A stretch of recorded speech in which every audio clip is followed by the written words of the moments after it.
이 시간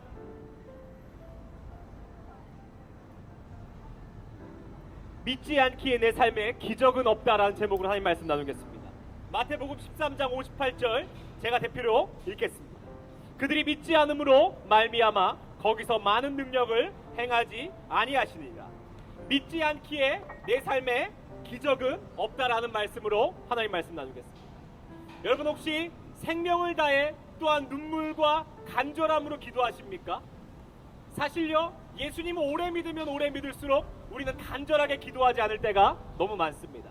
왜냐하면 기도하다 실패를 맛본 적이 있거든요. 기도하다 응답받지 못한 적이 너무나 많거든요.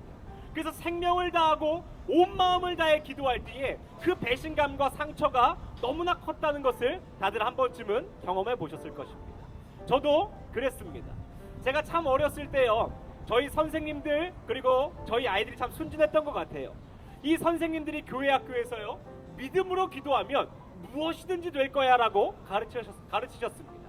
어렸을 때요, 저희 집이 너무나 가난했거든요. 저희 부모님이 사역하시다가 집을 팔아 사역하다 보니까요, 그 용산에 있는 판자촌으로 이사 갔습니다. 어느 날 이 초가집으로 이사를 갔는데 끽 문을 여니까요, 이 밖에서 들어가는 방이 두 개가 나오는 겁니다. 근데 큰 방이 주인집이고 작은 방이 우리 집이라는 거예요. 거기서 5명이 살아야 한다는 것입니다. 화장실도 없는 싱크대 하나 있는 방이었습니다. 그 싱크대에 오줌 싸고 그 싱크대에 밥해 먹었습니다. 똥 마리면요, 주인집에 들어가서 양해를 구하고 똥 쌌어야 됐습니다. 근데요, 그 교사 선생님의 그 기도가요, 제 마음을 두드리는 겁니다. 기도하면 하나님 들어주신대. 제가 중학교를 가게 됐는데 제가 좋아하는 그 여자애가 있었거든요. 그 여자애가 꼬시는 거예요. 자기네 학교로 오라고. 야, 집도 진짜 거지같이 못 사는데 내 기도해서 이사 한번 가자. 그 제 꿈이 뭐였냐면 중앙하이츠 109동 303호로 이사 가는 게 제 구체적인 기도의 꿈이었습니다. 왜냐하면 그 여자애가 109동 304호에 살았거든요. 제가 12월 달부터 3개월 동안 새벽 예배를 나갔습니다. 그 겨울에요, 새벽 5시에 일어나서 날마다 부르짖고 기도했습니다. 그 이유는 하나입니다. 기도할 때 하나님 응답하신다고요. 날마다 3개월을 부르짖고 그 계약날이 다가왔어요. 어떻게 된 줄 아십니까? 그 기도는 이루어지지 않았습니다. 그래, 세상 되겠냐? 세상 기도해서 되면 나만 되겠냐? 똑같은 그 기도의 아픔을 맛보았습니다. 그런데요, 문제가 무엇일까요? 제 기도의 간절함이 부족한 게 문제였을까요? 아니면 하나님의 능력 없음이 문제였을까요? 아마도 이러한 문제를 한 번쯤은 만나보셨을 것입니다. 근데 오늘의 본문에서요, 예수님께서 뭐라고 하시냐면요, 예수님이 자기의 고향인 나사렛으로 가십니다. 근데 이들은요, 예수님이 똑같은 기적, 똑같은 가르침을 하는데 믿지 않는 것입니다. 그 이유가 뭐냐면 예수님의 과거를 알아요. 이 예수라는 사람이 얼마나 가난한 사람인지, 목수의 아들로서 얼마나 무식한 놈인지 내가 너희 부모 형제 다 안다는 거예요. 그런데 너 별 볼 일 없는 사람인 거 아는데 너 갑자기 메시아라고? 나 믿을 수 없어? 라고 얘기하는 겁니다. 그때 오늘 예수님이 뭐라 그러냐면요, 그들이 믿지 않기에 내가 능력을 그들에게 줄 수 없다라고 얘기합니다. 우리의 삶은요, 아무리 어느 순간 간절히 기도해도 안 들어주실 거잖아. 믿어도 안 될 거잖아. 그러니 보험처럼 예수님을 생각하는 것입니다. 그 결과 어떻게 됩니까? 오늘 예수님 말씀하시기에 믿지 않기에 내 능력을 너희에게 줄 수 없다라고 얘기합니다.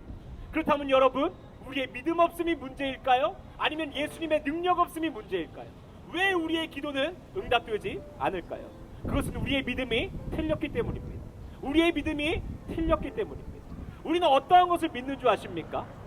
제가 대한민국 고등학교 3학년에게는 누구나 미션이 존재합니다. 그것은 좋은 대학 가서 부모님 기쁘게 해주는 거예요. 저도 똑같은 문제에 고3에 이 문제를 만났습니다. 음악을 해서 좋은 대학을 가야 되는데요, 참 제 능력으로는 좋은 대학 갈 수 없다는 것을 우리 교회 다니는 학생들은 다 알아요. 그러니 무엇을 합니까? 기도해요. 제가 처음 기도했을 때는 굉장히 실패하고 속상하고 하나님을 원망했습니다. 근데 제가 중학교 2학년 때 하나님을 만나고 나서 그 기도하는 것이 변화된 거예요. 그 고3 때 제가 입시를 보고 대학에 떨어졌습니다. 재수할 때요, 내 문제가 뭐였을까? 예배하지 않아서 그래. 날마다 새벽 예배를 갔습니다. 날마다 자전거를 타고 3일교회에 있는 새벽 예배로 하루를 시작했어요. 그렇게 1년을 예배하고 음악 준비를 했습니다. 어떻게 됐을까요? 시원하게 말아먹었습니다.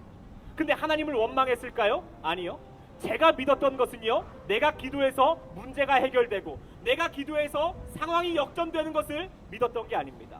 그리 아니하실지라도 하나님은 내 인생 전체를 주관하시고 그깟 대학, 그깟 사소한 문제가 아닌 내 삶을 이끌어 가시는 분임을 믿었던 것입니다. 우리가 오늘 믿어야 될 것은요, 내가 기도했을 때 내 뜻에, 내 시간에, 내 방법에 따라 응답되는 것이 아닌 하나님의 때에 하나님의 방법으로 그것이 가장 선하고 좋다는 것을 믿는 것입니다.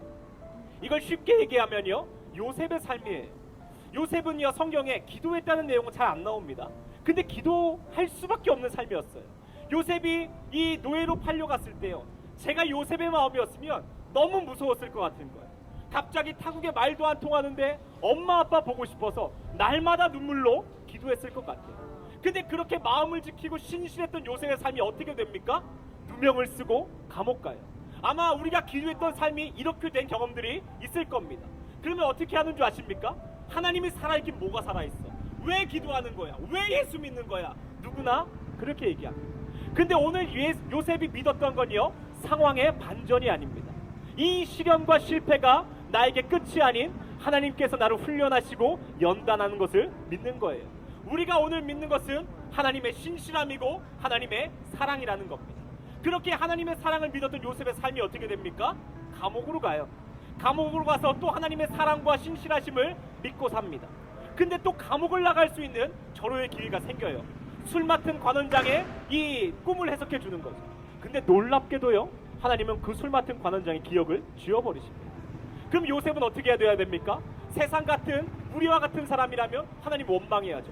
그래, 아무리 끝까지 믿어도 내 삶은 변하지 않아. 기도해도 응답되지 않아. 그러나 요셉은 끝까지 견디고 하나님을 믿습니다. 하나님은 우리를 사랑하십니다. 하나님은 우리를 포기하지 않으십니다. 하나님은 우리를 가장 선한 길로 인도하십니다. 이것을 믿는 것입니다. 그랬더니 요셉의 삶이 어떻게 됩니까? 하나님께서 그를 단숨에 총리의 자리로 이끄십니다. 우리가 자녀를 바라볼 때요, 이렇게 기도합니다. 하나님, 이 자녀가요, 지식이 있고 지혜가 있어서 어디를 가든 인정받고 좋은 대학 가게 해주십시오. 저희 부모님이 저를 어렸을 때 기도할 때 뭐라고 기도했냐면요, 어디 가서 머리가 될지언정 꼬리가 되지 말게 해주시옵소서. 그런데요, 우리가 진짜 하나님을 믿는다면 이 기도는 이제부터 바뀌어야 됩니다. 우리 아이를 볼 때요, 좋은 대학 가는 거, 좋은 직장 취직하는 거 중요한 거 아닙니다. 하나님이 그와 함께하면 그는 어디를 가든 형통합니다. 하나님이 그 아이의 삶을 붙잡고 있으면 좋은 대학에 가지 않아도 행여 요셉과 같이 노예와 감옥 가운데 있어도 하나님을 신뢰하는 사람은 하나님께서 들어 쓰십니다. 오늘 제목이 무엇입니까? 믿지 않기에 내 삶의 기적은 일어나지 않습니다. 우리가 믿는 게요, 돈 많이 벌게 해주십시오, 하나님 믿어서 성공하게 해주십시오라고 하면 날마다 실패할 것입니다. 그러나 하나님을 믿으십시오. 하나님은 우리를 사랑하십니다. 하나님은 우리의 자녀를 지키시고 보호하시는 분입니다. 그러니 남들은 돈 주십시오 또는 성공하게 해주십시오 할 때 그것을 기적이라고 얘기합니다. 야, 나 200만 원밖에 못 벌다가 500만 원 벌게 됐어. 기적이야. 우리 아들 인서울 못할 아이였는데 인서울 하게 됐어. 기적이야 라고 고백하지만 진짜 기적은 하나님께서 우리와 날마다 함께 하신다는 겁니다. 그것을 믿는 자는 하나님께서 그에게 형통의 은혜를 주시고 그와 늘 동행하시고 그를 들어 사용하실 줄 믿습니다. 그러니 오늘 여러분, 우리의 믿음이 변화됐으면 좋겠습니다. 하나님, 이 문제를 해결해 주십시오가 아닌 신실하신 하나님을 그저 믿고 바라보며 살아가는 우리가 되기를 원합니다. 우리 같이 한번 기도하겠습니다.